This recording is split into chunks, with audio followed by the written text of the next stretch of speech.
नमस्कार बच्चों, आप लोगों के बीच में एक जो छोटी सी अपडेट ये थी कि अभी जो मेजर रिफॉर्म्स किए गए इसको लेके बहुत सारी न्यूज़ सर्कुलेट हो रही थी। काफ़ी बच्चे पैनिक भी कर रहे थे और बहुत सारे में ये क्वेश्चंस थे कि आखिर क्या क्या चेंजेस किए गए हैं।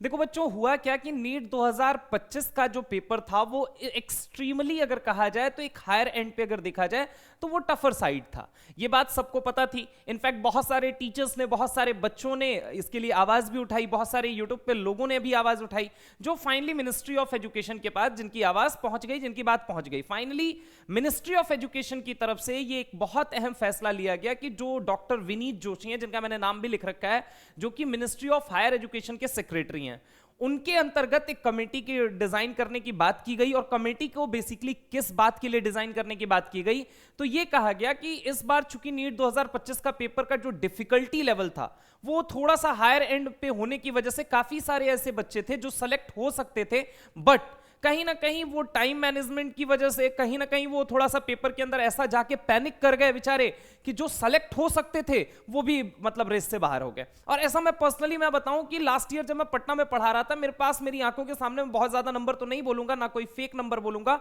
बट 60 से 70 बच्चों को मैं ऐसा जानता हूं जो बच्चे काफी करीब थे, मतलब काफी करीब। आज भी उनके मार्क्स इतने हैं 516 नंबर, जबकि उस टाइम पे वो बड़ा अच्छा स्कोर कर रहे थे और हर पेपर के अंदर कर रहे थे। बट द पॉइंट वाज कि कहीं ना कहीं उनको साइकोलॉजिकल इफेक्ट बहुत ज्यादा पड़ा इस पेपर से। बच्चा काफी ज्यादा पेपर के अंदर जाके एकदम से हताश हो चुका था कि वो पेपर इतना डिफिकल्टी लेवल की साइड पे था कि वो पैनिक कर गया। उसने ये नहीं समझा कि हाँ, कुछ क्वेश्चंस इसके अंदर ऐसे भी हैं जिनसे वो स्टिल मतलब सिलेक्शन ले सकता है, सॉल्व कर सकता है। और एग्जाम से बाहर आ जाने के बाद जब काफी बच्चों से ये बात होती है तो वो कहते हैं सर ऐसा नहीं था कि इस पेपर में भी मैं 570, 580, 590 तक नहीं जा सकता था। हाँ, ये उनका भी मानना था कि वो 600 या फिर 650 प्लस के लिए नहीं बोल रहे थे, बट वो कह रहे थे सर इस पेपर को इत्मीनान से इसी टाइम ड्यूरेशन के अंदर मैं 570, 580 आराम से स्कोर कर सकता था। येट मैं आज की डेट में 516, 510, 505, 508, 512 जैसे नंबरों पे टिका हुआ हूं। तो कहीं ना कहीं जब उनसे पूछा गया कि सर देखो, एक साइकोलॉजिकल प्रेशर ऐसा क्रिएट किया पेपर ने कि हम पूरी तरीके से परेशान हो गए पेपर के अंदर और हमारा आता हुआ क्वेश्चन भी छूट गया। हम उस टाइम लिमिट को मैनेज ही नहीं कर पाए जिस टाइम ड्यूरेशन के अंदर हमें पेपर ऑप्ट करना था। तो कहीं ना कहीं ये सबको पता है कि पेपर में बच्चों के साथ एक नाइंसाफी तो जरूर की गई। अब उसी बात को लेके कमेटी डिजाइन की गई है जिसको लेड करेंगे डॉक्टर विनीत जोशी। ठीक है, अच्छा, इस कमेटी का काम क्या है बेसिकली? तो इस कमेटी का काम है कि 4 से 5 साल के जो पीवाईपी है, पीवाईपी बोले तो प्रीवियस ईयर पेपर हैं, उनको एनालाइज करना है। उसमें ये सिस्टमैटिक पैटर्न को फॉलो करना है कि भाई कितने क्वेश्चन ऐसे रहे हैं जो आउट ऑफ एनसीईआरटी पूछे गए हैं, कितने क्वेश्चन ऐसे रहे हैं जिनका डिफिकल्टी लेवल बहुत ज्यादा इजी, बहुत ज्यादा मीडियम, बहुत ज्यादा हार्ड रहा है, उसका परसेंटेज सेग्रीगेट करना। और तीसरी चीज, कितने ऐसे क्वेश्चंस रहे हैं जिनको मतलब जेई लेवल पे पूछा गया है। इन सारी चीजों को इन्वॉल्व करते हुए आगे का जो नीट 2026 का पेपर है उसको किस तरीके से, उसमें मेजर रिफॉर्म्स क्या क्या करने चाहिए। अभी के लिए एज सच कोई चेंजेस नहीं बताए गए हैं कि पेपर में ये पढ़ो, वो पढ़ो, ऐसा पढ़ो, वैसा पढ़ो। हाँ, नाउ व्हाट सर, हम क्या करें ऐसी न्यूज के बाद? देख बच्चा, मैं पहले भी बोलता आया हूं, अभी भी बोल रहा हूं, जो बात बोलूंगा फॉलो करेगा तेरा बेनिफिट जरूर होगा। सर फॉलो क्या करना है ये बताओ। देखो, जो तुम कोर्स सिलेबस पढ़ रहे हो ना, बिल्कुल वही पढ़ते रहो। हाँ, थोड़ा सा अगर बदलाव करना है तो मेरी एक छोटी सी बात मानो कि नीट 2016 से लेके नीट 2016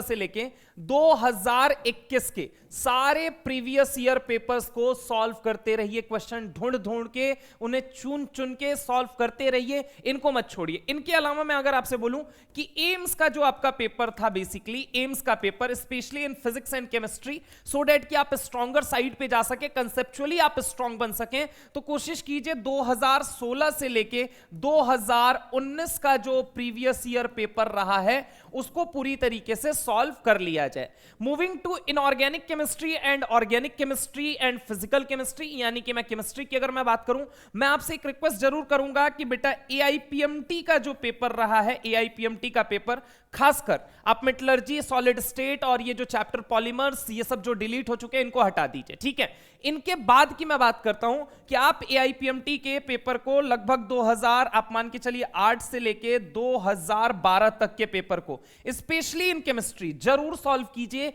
विदाउट अ डाउट ये आपको बहुत ज्यादा मदद करने वाले हैं। और ये बात मैं स्पेशली कहूंगा किसके लिए, केमिस्ट्री के लिए। ये वाली बात स्पेशली मैं कहूंगा फिजिक्स और केमिस्ट्री दोनों के लिए, और यहां पे तो आप फिजिक्स केमिस्ट्री बायो तीनों के लिए ये पेपर कर सकते हैं। इसके अलावा सर मान लीजिए कोई टॉपिक जो एनसीईआरटी में आउट ऑफ एनसीईआरटी है, क्या उसको पढ़ने की जरूरत है? देख बच्चा, जब तक अपडेटेड सिलेबस नहीं आ जाता है तब तक आउट ऑफ सिलेबस वाली बातों पे मत चर्चा कर। जो तेरे सिलेबस की बातें हैं सिर्फ उस पे फोकस्ड रहो, ठीक है। इसके अलावा अगर मैं बात करूं कि सर और सारी चीजें कि मतलब क्या कुछ हमें हायर लेवल पे जाने की, नहीं। देखो आप जिस बैच में पढ़ रहे हो, जिस टीचर से आप पढ़ रहे हो, आप उसके ऊपर 100% भरोसा रखो। हाँ, बस ये कोशिश करो कि देखो किसी क्वेश्चन पेपर जो है ना वो सबके नोट से आएंगे। फिर बाद में तुम कहोगे कि लेकिन मेरे नोट से नहीं आया। सारे टीचर्स ये बात बोलते हैं कि मेरे नोट से पेपर आया, लेकिन बच्चा एंड में जाके बोल रहा है सर मेरे नोट से नहीं आया। देख बेटा, मैं तुझे बता रहा हूं कंसेप्चुअली स्ट्रांग रहेगा, तुझे इन सब बैसाखियों की जरूरत नहीं पड़ेगी। और कंसेप्चुअली स्ट्रांग रहने के लिए तुम्हें पीवाईपीज पे जाना पड़ेगा, that is previous year paper पे जाना पड़ेगा। और प्रीवियस ईयर पेपर में भी मैंने कहा कि अगर ये बात आप मानते हैं, आप ये मान के चलिए एंड डे तक आप अपने नीट के स्कोर में कुछ ना कुछ मार्क्स एड ऑन करते हुए नजर आएंगे, बजाय इसके डिप्रेशन में जाने के, बजाय एंजाइटी और प्रेशर और ये सारी चीजों के शिकार होने से। तो गलत चीजों से थोड़ा सा बचिए और अपनी पढ़ाई पे एकेडमिकली थोड़ा सा फोकस्ड रहिए। इधर उधर की चीजों को लेके बहुत ज्यादा स्ट्रेस नहीं लेना है। एनीवे, अगर कोई अपडेट आता है हम डेफिनेटली आपको सबसे पहले आके यहां पे बताने की कोशिश करेंगे। Thank you very much. अगर आपके भी मन में किसी भी तरह का सवाल है आप हमें कमेंट सेक्शन के अंदर लिख के बता सकते हैं। आज की इस वीडियो के लिए इतना ही।